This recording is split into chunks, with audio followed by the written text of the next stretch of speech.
অন্যান্য দেশের মতোই বাংলাদেশেও নারী কেন্দ্রিক, নারী নির্ভর নয়, নারী অভিনেতা নির্ভর নয়, খুব ভালো সিনেমা হয় না, বড় সিনেমা হয় না, বড় আকারের বা শুধু নারী নির্ভর কাজগুলো কম হয়। এটা আমাদের দুর্ভাগ্য। আমরা এটা চাই না, আমরা চাই দুটোই হোক।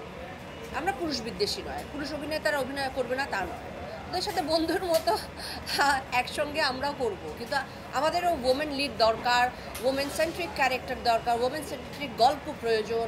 যে জন্য আপনি দেখবেন যে সব রকম অভিনয় থাকবে, যত বেশি সিনেমা হবে আমাদের জন্য তত বেশি ভালো। মাত্র দুজন নারী চরিত্রের উপর ভর দিয়ে একটি ছবি, একটি মিষ্টি ছবি, একটি ভালো এক্সপিরিয়েন্স সবার জন্য, সেটা আমার মনে হয় সেটা খুব ইম্পর্টেন্ট।